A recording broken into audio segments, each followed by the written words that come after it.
กินเขาใส่น้ มีข้าวแช่น้ำอีกแล้วอะ ำคือกันตีบอก คือกันเลยเนาะตัวเลย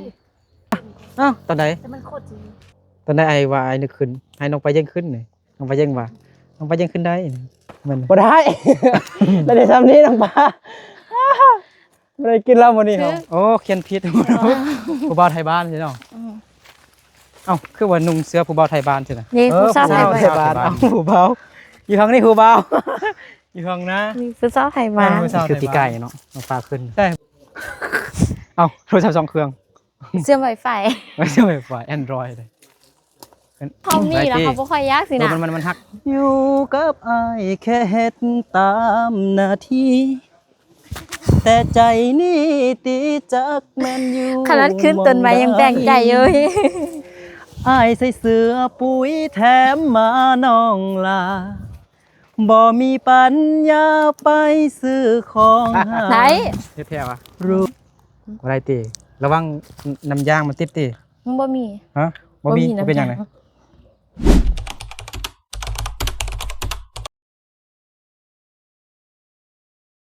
สบายดีพี่น้องเด้อยินดีต้อนรับเข้าสู่2บ่าวนึกเผาปล่อยเนาะคือตอนนี้บ่าวนึกอยู่บ้านของน้องปลาเยงเนาะน้องปลาเยงคนงาม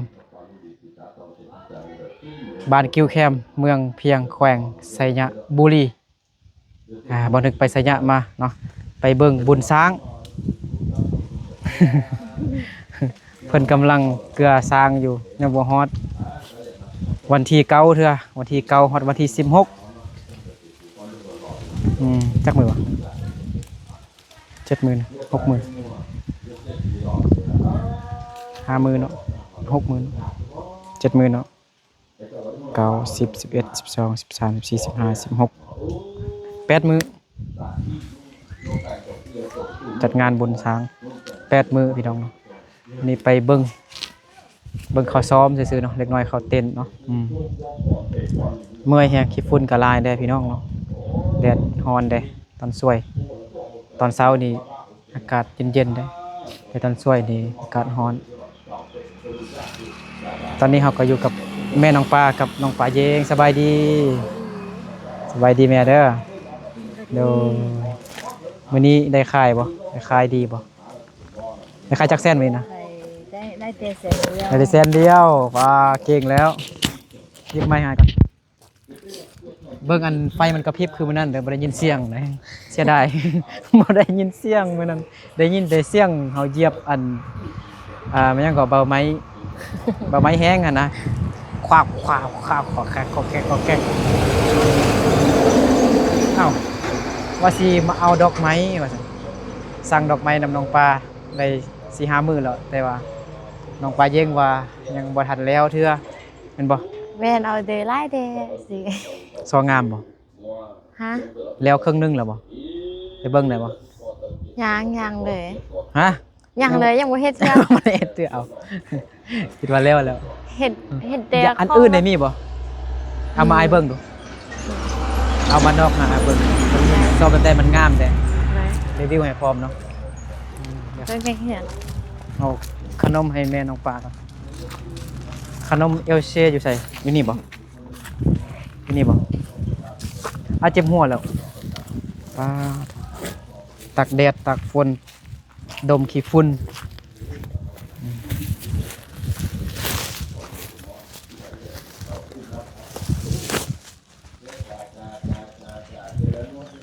ให้แม่น้องปลานั่งกินขนมอยู่นี่เนาะบ่มีหยังตอนขนมเอลเช่ให้เลยไปเอาไปเบิ่งดอกไม้บัดนี้ดอกไม้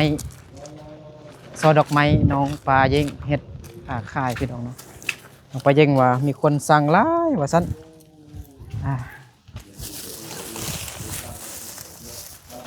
ผู้ใดสั่งก่อนก็ได้ก่อนผู้ใดสั่งรุ่นก็ได้รุ่นว่าซั่น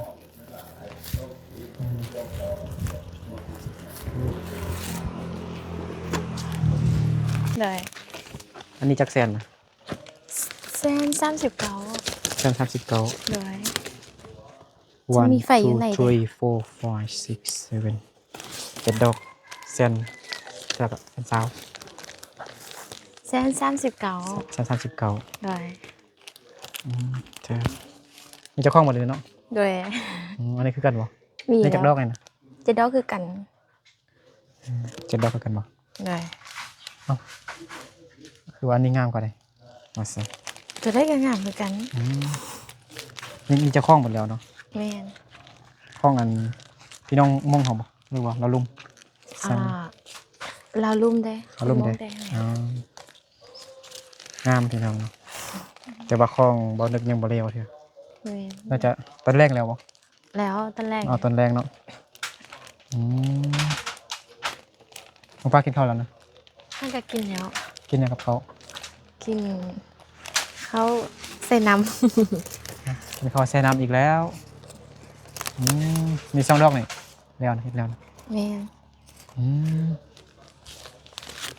139,000ประมาณ200 กว่า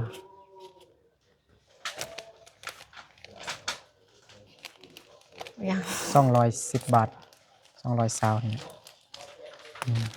งามแพงพี่น้องเนาะ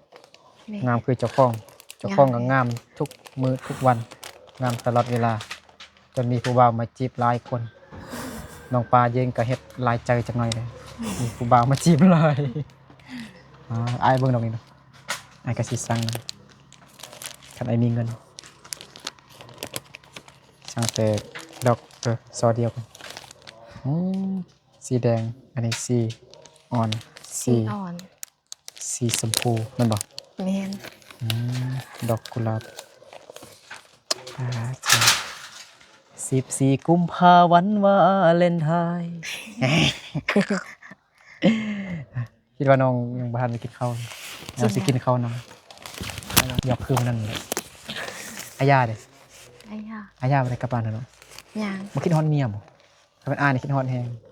บ่ได้ ขนาดไปตอนกลางเว้นปะเมียตอนกลางเว้นไปถ่ายคลิปก็ยังคิดฮอดหรอก อาญาเนาะเป็นเดือน2 เดือน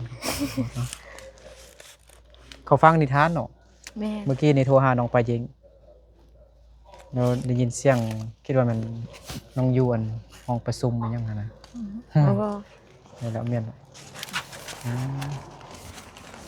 ได้กินน้ำมะพร้าวนะเดี๋ยวสิขอซื้อน้ำน้องปลายิงกันเดี๋ยวบันทึกสิขึ้นให้ FC เบิ่งต้นสูงแหงแบบมันเป็นมะพร้าวธรรมชาติปลูกแบบธรรมชาติแบบบ่มีเคมีบ่ได้ใส่ปุ๋ยสารเคมีอีหยังต่างๆต้นมะพร้าวสมัยตอนนี้นะเดี๋ยวนี้นะปัจจุบันนี่ก็อาจจะใส่ปุ๋ยเร่งบางทีก็ต้นมันแบบต่ำๆเตี้ยๆเนาะแต่ว่าของน้องปลาเย่งเนี่ยแม่นแบบปลูกธรรมชาตินะไออยากกินน้ำมะพร้าวไอค่อยซื้อน้ำน้องหน่วยหนึงได้บ่หน่วยเท่าใด บ่คือกันได้แต่ว่าบ่มีเขาได้คืนได้ อายขึ้น ได้ ไป ได้ไป ว้าย ตกใจมาก ตกใจหมดไก่มันโดดมาสิ โดนมาตี ไก่โดดใส่หลังคาต้องมีอีกอย่างเด้ ฮะ อุปกรณ์เฮาขึ้นต้นมะพร้าวนะกกมะพร้าวต้องมีเสือกก่อนบ่ อ้าวบ่ อันนี้เสือกเฮ็ดยังบ่ทันฮู้เด้อได้โอ้ยสบายเอานึกขึ้นได้นะ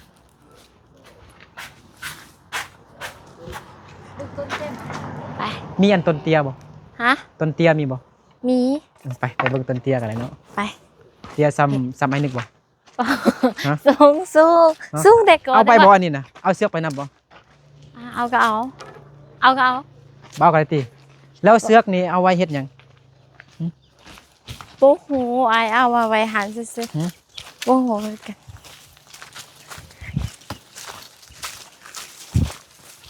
14 กุมภาวันวาเลนไทน์ อันน้องปลาเย็งเฮ็ดซอดอกไม้นะให้ขายดีบ่ กะแต่ เขาสั่งหลายคนบ่ เราก็สร้างอยู่แต่ค่าอยู่ ต้นเตี้ยนะต้นนี้บ่ ฮะ ต้นใดมันเตี้ยที่สุดอยู่ในสวนน้องปลาเย็งต้นนี้วะ ต้นนี้แล้วก็ต้นนั้น ต้นนี้กับต้นนั้นต้นใดมันเตี้ย ต้นนี้ให้เตียก็ดิ ฮะ ต้นนี้คือกันตีบ่ ฮะ คือกันตีบ่ คือกันเลยเนาะตัวเลย แต่มันโคตรจริง ต้นนี้ก็มันโคตรมันน่าจะขึ้นได้อยู่ปะ ไป มันมีเนื้อหรอบ่ มีแล้วเตี้ย มีเหรอ เบิ่งก่อน อืม แสงนี้อาจจะมีแล้วเนาะ ฮะ แสงนี้นะอาจจะมีแล้ว นี่อันนี้เป็น น้องปลาขึ้นเลย บ่ บ่เอ้าเมื่อกี้ไอ้นึกไว้นึกสิขึ้นสิเด้ ฮะอ้าวตอนไหนไอ้ว่าไอ้นึกขึ้นให้น้องปลาเย่งขึ้นหน่อยน้องปลาเย่งว่าน้องปลาเย่งขึ้นได้มัน เอาได้บ่ได้ ฮะ เฮ้เอาไว้ยังขึ้นบ่ได้ บ่เคยขึ้นนะลองขึ้นกกไม้น้อยๆเบิ่งมอนไข่นี่เด้มองไข่ขึ้นได้บ่มอนไข่นะ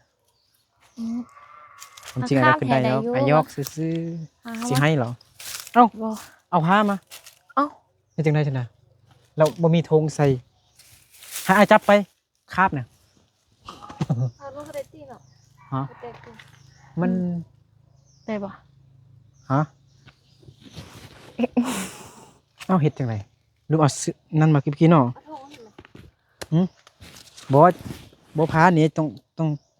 ใส่ให้ได้ได้บ่นี่นะ ยังวะบ่มีเสือกเนาะ เอ็กเซนนี่ก็ได้เลย มี โอ้ย นี่เอาเสือกนี่มัดเอาเนาะแต่บ่ต้องอยู่ทางนั้นเลยมันตกใส่มีเสือกบ่น้องปลา ได้เสื้อนี่ออมไป เสือนะเป็นซอกเสือกก่อนอันนี้มีบ่เสือกปอซานะ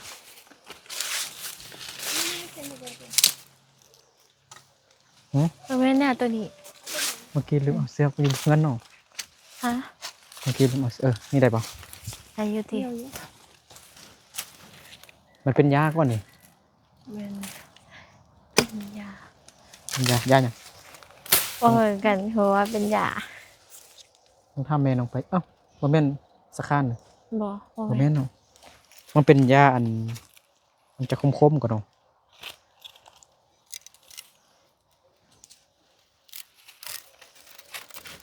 สิได้อยู่บ่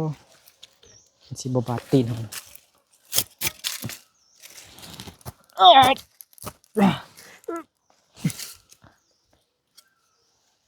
เอาสิได้ โอ้โหแล้วอันนี้อะไรบ่มีคนซื้อดอกไม้ให้น้องแล้วบ่14กุมภาพันธ์นะ บ่มี บ่มีผู้บ่าว บ่มีเขามีผู้บ่าวดี มีผู้บ่าวสดสนิทเนี่ย ได้บ่ 14กุมอ้ายบ่เคยขึ้นจักเทื่อใดอันต้นมะพร้าว เอาทุ่งตีนออกได้ไหมจึงขึ้นได้อะ แสดงว่าน้องปลายังต้องเคยขึ้นแม่นบ่ต้องกดตรงตีนก่อนจึงขึ้นได้สินะแบบนั้น เอาได้เอา วันเป็นลมคมเป็นยา ขึ้นบ่ได้สัมติเมา อันนั้น ได้ ทำ บ่ ไมอันตัวเลย ฮะ ไม่อยู่คอ ไอ้ว่ามันอันนั้นก็เนาะ อืมได้ เวลา บ่ เขาขึ้นไปอันนั้นมันบ่ได้นะบ่เคยขึ้นจังเทื่อใดเคยขึ้นแต่ต้นบักฮุ่งน่ะบ่ได้ที่น้องปลา ได้อยู่นะ ถ่ายอยู่สิได้บ่นี่สิฮอนแล้ว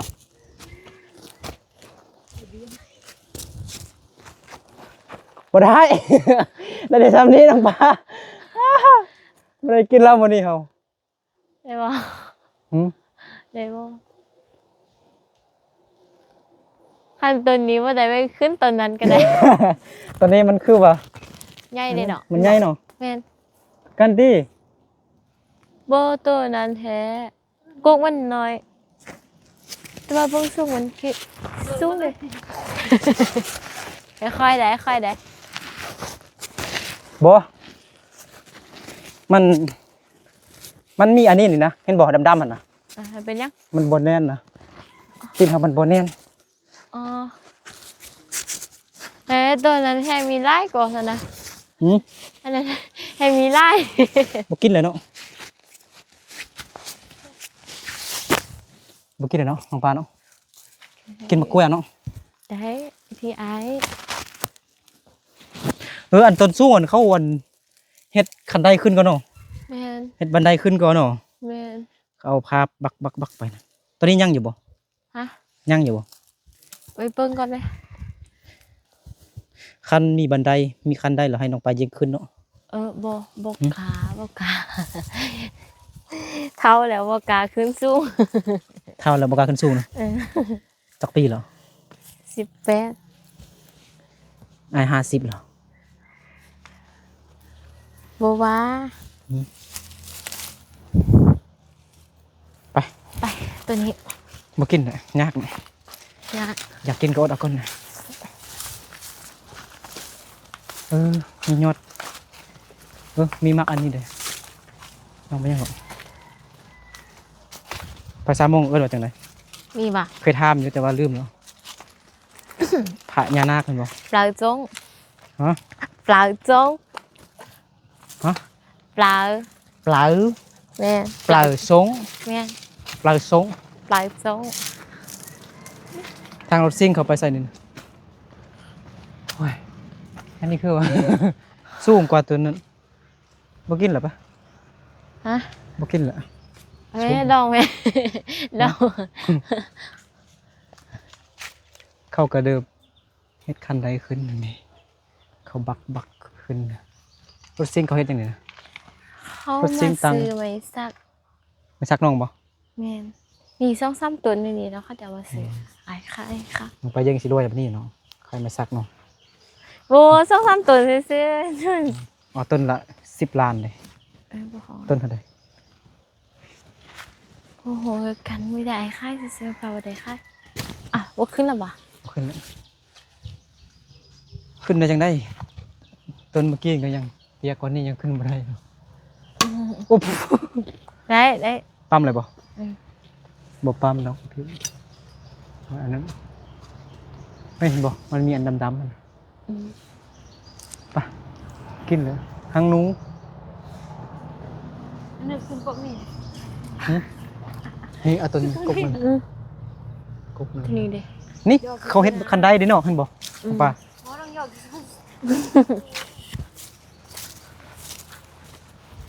มากไม้น้องปลายังบ่มีจักมากแล้วเนาะ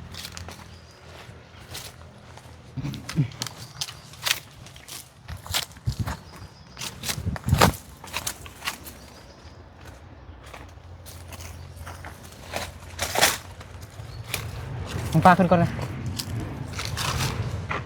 บ่กะ บ่กะ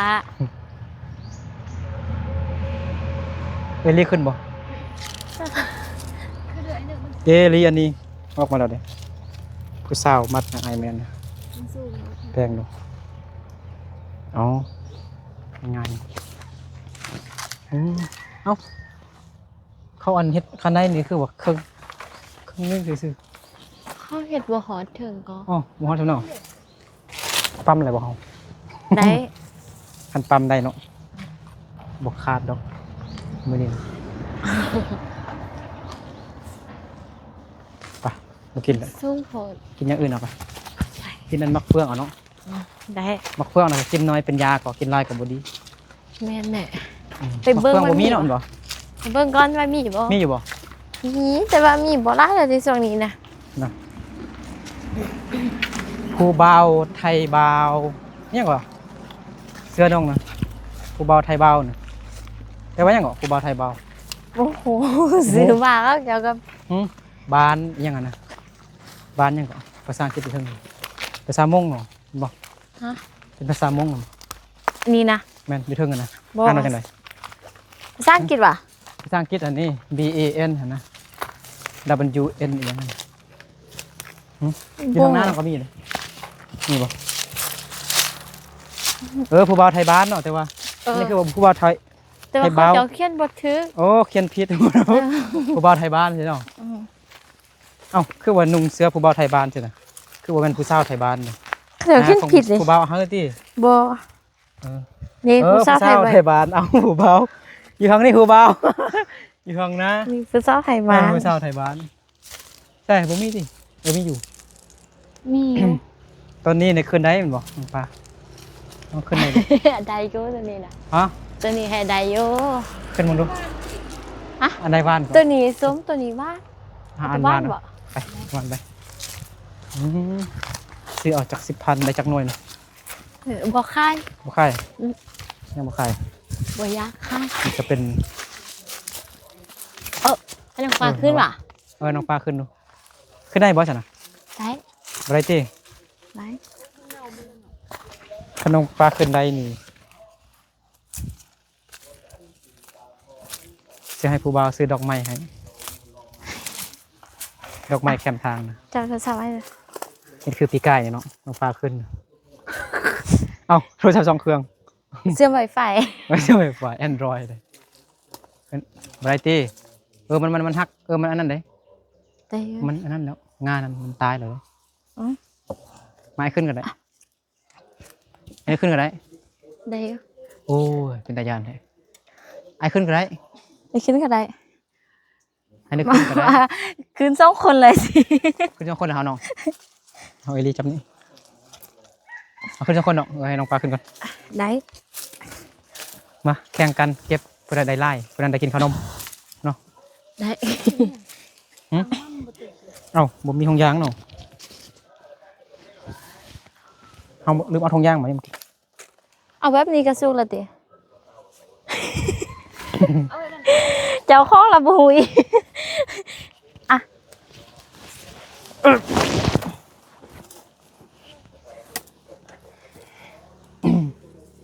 ไปบ่อยนึก หักที่แปลว่าบ่หักแล้ โอ้ ว เด็กน้อยเขาเก็บหมดแล้ว อยากได้น้อยเดียว หักที่แตกคือแก้วบ่มีวันคือเก่า อย่าโตอยู่สูง ย้ บ่ อ อย น นึก ใจ เมื่อเจ้านั้นมันยังอยู่กับเขา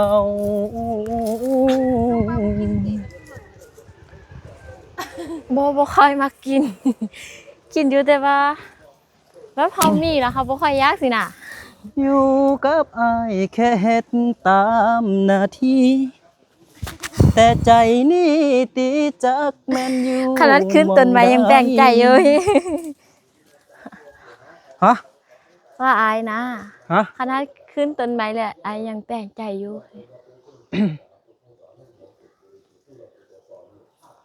มีแต่ตัวอยู่สูงกว่าเด็กน้อยเขาเก็บ ค ไว้ นมีเป็นล้านทำไมใจฉันถึงต้องเลื โอ้ อก เป็นแล้วอันนึง เธอ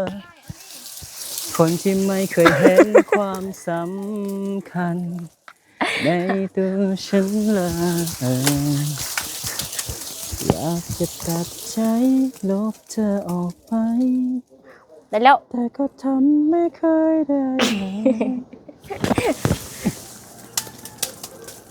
ใช่ปะ ได้แล้ว ขี้ฟุ้นลงปะขี้ฟุ้นเต็มเลยไปลง ไป ลงก่อนได้ อ่ะไอ้ลุงก่อนก็ได้ น้องลงก่อนก็ได้ลงไหนบ่เดี๋ยวปล่อยทางรถต้องมีการปล่อยทาง ไอ้โดดเอาก็ได้ไอ้นะ ใช่ปะ อย่าโดนเดียวเอลิสิได้พวกใหม่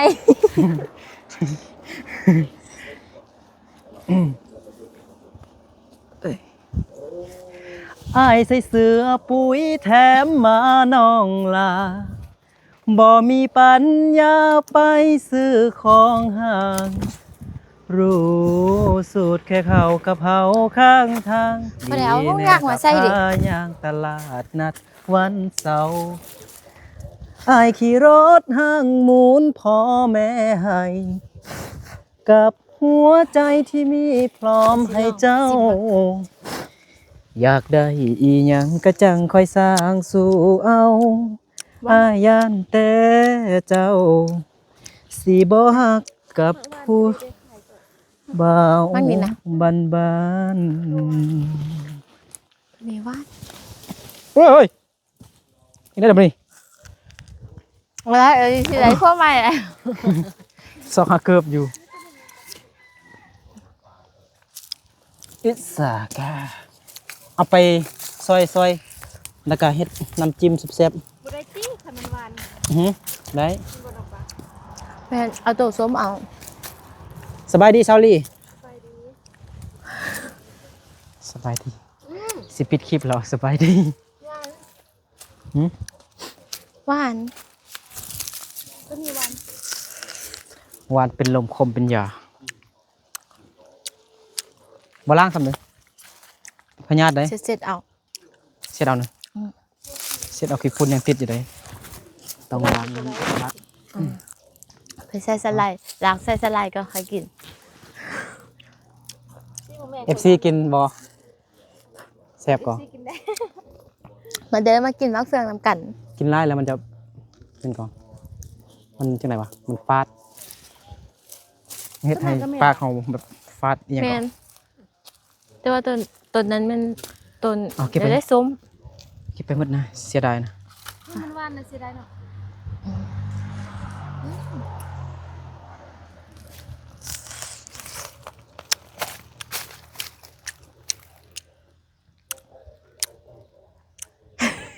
กินแม่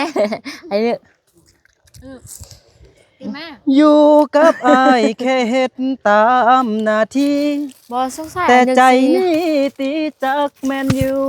มองได้ เลิก อ้อมกอดเก่าๆ ไอ้ ที่ นึก เค ว่าย อยาก มี ใส่ ขี้ฝุ่นไอ้นึกว่ามีขี้ฝุ่นเดียวสิเอาไปล้างสไลด์ก็ค่อยกินสิ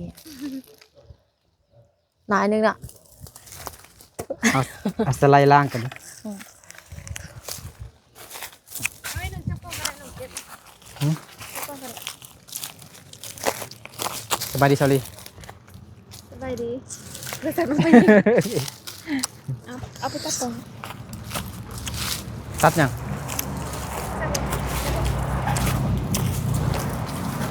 เสื้อเลย อ่ะจับก็ได้ ปลาถูกคนได้หลายเลยน้องปลาน้องปลา จับ เอา ไปก็ได้จับไปก็ได้ พกเสื้อเอา ไหน เฮ็ดแท้วะ อืม บ่ได้ติระวังน้ำยางมันติดติ มันบ่มี ฮะบ่มีจะเป็นหยังไง เสื้อใหญ่พุ่นเนาะพวกหยังก็ได้เบิด แม่นไตเวียก แต่ระวังน้ำยางมันติดเด้ บ่มี บ่มีน้องคือฮู้จังนะม เคยมีประสบการณ์แล้วสิ นะเคยมีประสบการณ์แล้วนะ เออเคยมีประสบการณ์แล้ว โอ้เต็มท้องน้องปลายังมีลูกแล้ว ท้องเด้งได้บ่ ให้ ยังไม่ได้ซีมเถอะจากหนั้นเอาไปล้างสไลด์ก่อน เอาไปล้างสไล เอา ด์ก่อน ฟอยล์ อ่า พัดก่อน ปล่อยเล็กแต่ว่าเอาไปแช่น้ำเกลือก่อนสิเนาะ ใส่น้ำเกลือเด้อ แช่น้ำเกลือ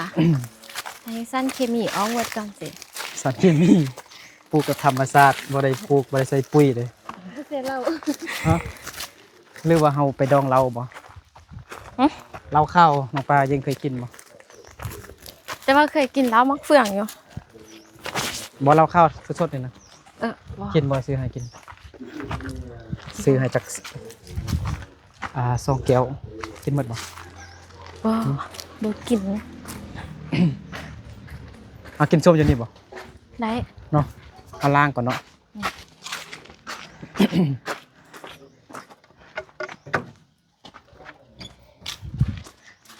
อยู่กับอ้ายแค่เฮ็ดตามหน้าที่ แต่ใจลีตีจักแม่นอยู่หมองใด ร้องเพลงให้สาวลีฟังไม่บอกล้าเข้าไปเลยผู้ชายห้ามเข้าฮะเข้าได้ปะ ได้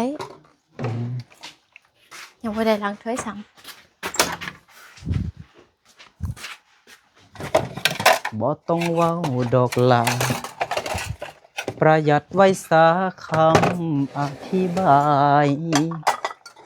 บ่ต้องบอกเหตุผลให้มากมายถ้าจุดหมายเจ้าคือจบเท่านั้น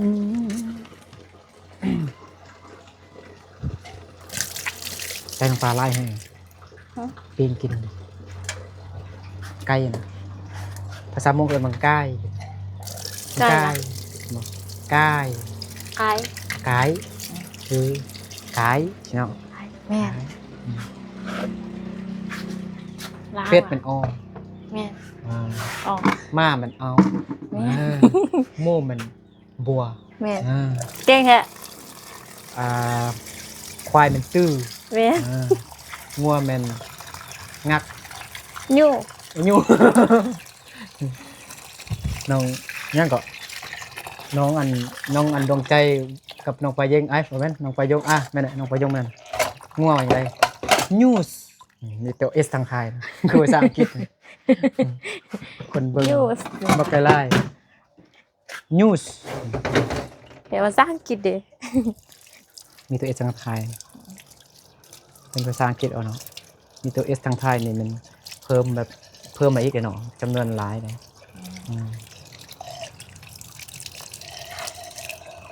มีสไลด์อยู่นี่กูเป็นกินสม แต่ว่าล้างเมื่อเราแบบเราได้น้ำเขาแล้วมันก็จะบ่ค่อย มันจ้างบ่มันบ่มีรสชาติบ่ มีรสชาติจางๆสิ รสชาติจังจัง ลืมเอาไฟเล็กทุก ฮะ เอายังก็ ลืมเอาไฟเล็ก เอาแป้งซักกันนะเอาบุรสนี่จุดทูกันนี่สไลด์กล้องใหญ่ๆนี่ สไลด์ไส้แล้วก็เอาไฟเล็กทุกเนาะ เออ สะอาดดีสิล่ะ สะอาดดี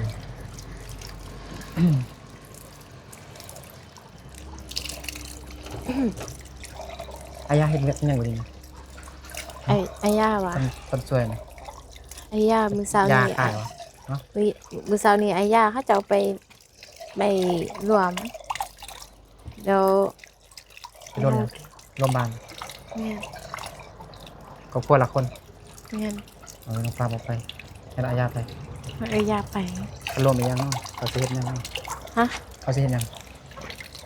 บ่ฮู้กัน โอ้โหเอาอายาบอกนะเก็บเงินดิ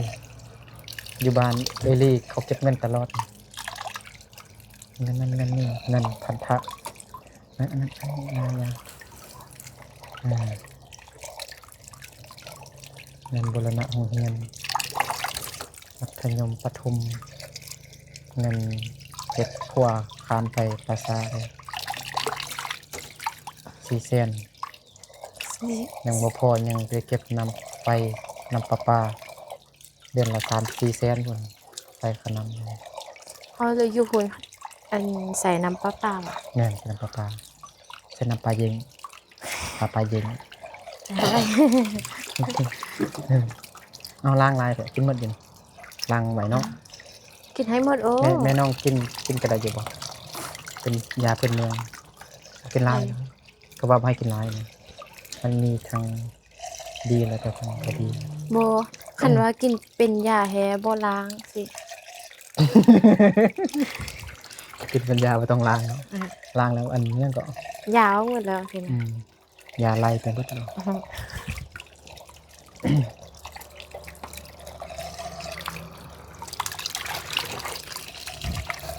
ช่วงนี้น้องปลายังทันห้องเพลงให้ฟังค่ะน้องปลายังบ่ห้องเพลงให้ฟังค่ะ ของเพลงบ่เป็นเท้าแล้วเสียง เพลงเพราะใจเฮาเด้ เท้าแล้วห้องบ่ได้เนาะ ลองห้องง่ายหนึงตอนน้อยเห็นได้เนาะห้อง ห้องบ่กินเก่งไอ้เด็กพองก็ห้อง เพราะว่าตอนน้อยให้ฟังความแล้วสิวะตอนใหญ่ เท่าเดี๋ยวบ่ฟังความแล้วสิ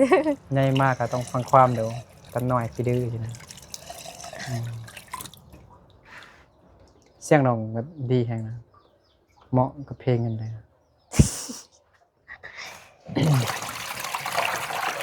ตอนนั้นหาก็ใส่ไม้อยู่เนาะบ่ได้ใส่เลย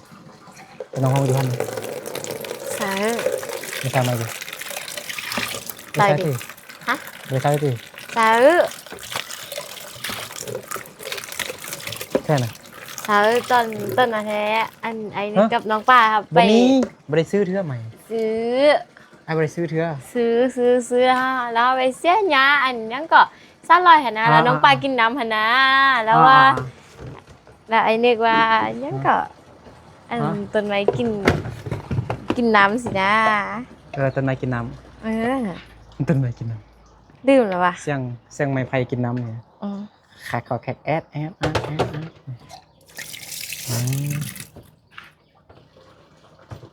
กินข้าวอิ่มแล้วก็กินส้มเนาะมันบอกพอดีเนาะพอเนาะอันนี้ยังไม่ได้ซิมเด้อ บ้านก็ ก็ต้องใส่เอาติ๊กเกอร์เป็นนัวน้ำตาลใส่ได้เนาะใส่มะเขือเทศอะไรดีนี่บ่ มี เจียวเผ็ดพงบ่เผ็ดพงกันเลย เส้นหมี่ก่อน กินเลยก่อน อ๋อ ตกแล้วเป็นยาเลยน้องปลากินเลยมาทาล้าง เมื่อกี้น้องปลาก็กินแล้ว มื่อนี้แดดฮ้อนแห้งเมื่อวานก็แดดฮ้อนวันนี้ก็แดดฮ้อนเอาไว้ครึ่งนึงก่อนบ่ ฮะ มะเฟืองนะเอาครึ่งนึง ไม่เป็นกระได อยู่บนครัวจากเฮ็ดอันบอลไว้ถ้วยอีหยังต่างๆคือน้องปลาเนี่ยยังบ่ทันมีเงินเฮ็ดเด้อสะดวกสบายเนาะยองถ้วยยองอีหยังแม่นั่นน่ะบ่น่าซื้อแบบนี้ก่อนกันที่ฝุ่นเนาะ แม่น ถ้วยบวงโอเคอยู่พุ่นเนี่ยใส่แบบมันบ่มีอันปลุกมาโอ้น้ำปลาตกอีกแล้วหน่อยหนึงเนาะย่าง เดี๋ยว กินบ่หมดดอกไอ้กินแต่กินหลายกิน10หน่วยเอา บ่ไล่หรอก บ่หลายดอกอยู่เบิ่งนี่แจ้งเนาะน้องปลา ใช่ปะ แต่น้ำปลาโอ้ถ่ายน้องก็ภาพบ่ชัดบ่งามปานใด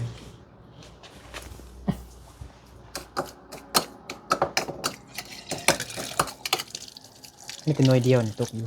ใส่กะจีพุ่นหวานแห้งบ่ ผ่าน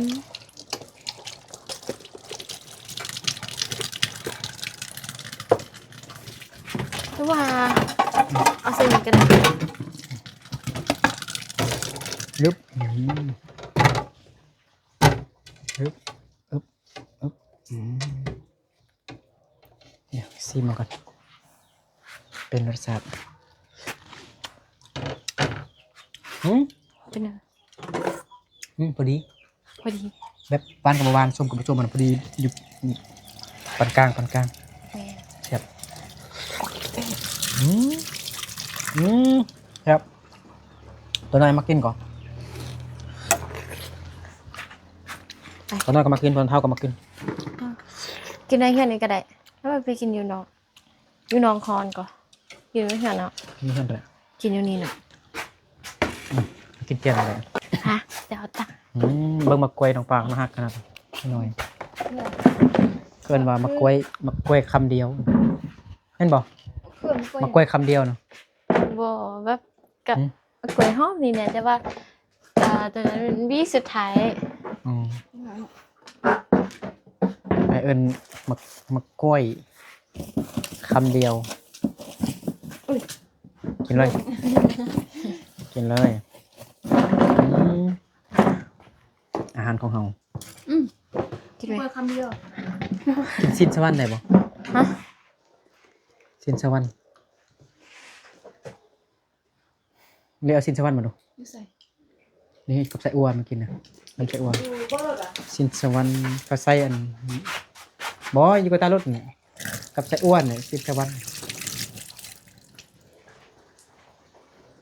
เครื่องไล่ขนาดเครื่องน้ำปลา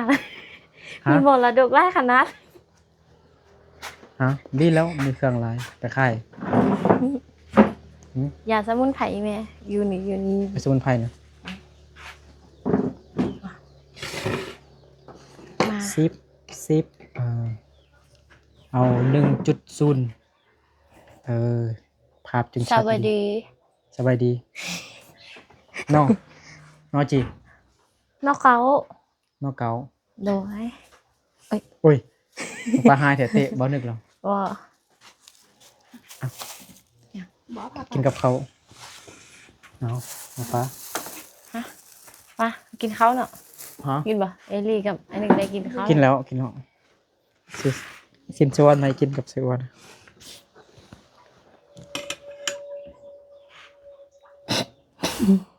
กินไหมเลยกินอะไรกินมะกล้วยนะปลอกให้ผู้เบาอีกไปแล้วครับ มาเด้อมากินน้ำเฟืองน้ำกัน มาเริ่มมากินมะกล้วยนำกัน มากินมะกล้วยนะ มากินน้ำเฟือง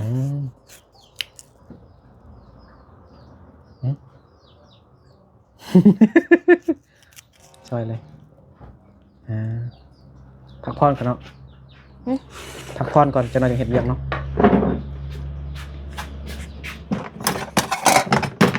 จักโมงหรอมื้อแรกมาเอาซอได้บ่ ได้ ทานแล้วอยู่บ่ ได้ ตอน3 โมงแล้วอยู่บ่3-4 โมงทานแล้วบ่ ทันมาสิเบิ่ง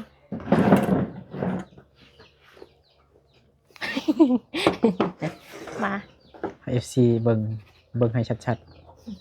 ๆ ว่ามันบ่เป็นดาวงามแล้วเพราะว่า มันมีจากนั้นก่อนดาวเนี่ยมันมีจาก5 ดาวนะเฮ้ย 5 ดาวยังก็5 ดาว มี5 นี่ฮะ ว่ามีอะไร ให้ผู้เช่ากินก่อนผู้บ่าวจึงกินนี่มาเด้อพี่น้องมาเด้อ FC กินหมักเฟือง เครื่องหวาน ทางลาวเอิ้นหมักเฟือง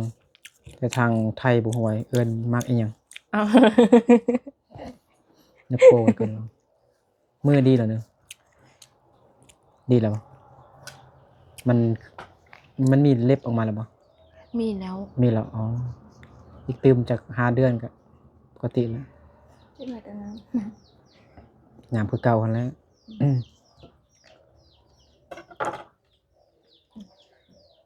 คือสาวป่อนให้บ่นึก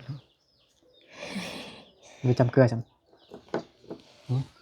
อันไปล้างมือได้เบิ่งนี่เห็นบ่ ล้างแต่เบิ่งดีบ่เป็นหยังเนาะบ่ได้ป้อนในปากผู้ใดป้อนใส่ปากตัวเอง คือว่าจำแล้วมันคือส้มๆแล้วเนาะ คำจำมันจม มันเค็มๆเดี๋ยว เมื่อจะใครเขากินอะไรแฮะผสมเนาะ อนุญาตกินหมักเฟืองเด้อพี่น้องให้หยังให้หยัง บ่ได้ให้เด้ บาง FC ฝากเงินให้น้องปลาหน่อยหนึงซื้อขนมกิน ในวันวาเลนไทน์ ใครวะ 14 กุมภาพันธ์วาเลนไทน์เริ่มมาเล่นไงสิท่านอยู่บ่มอซอน เบิ่งมาทันบ่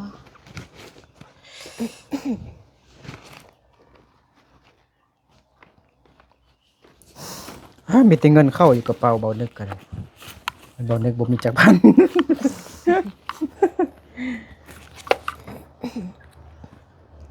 มาเด้อมากินมักเฟือง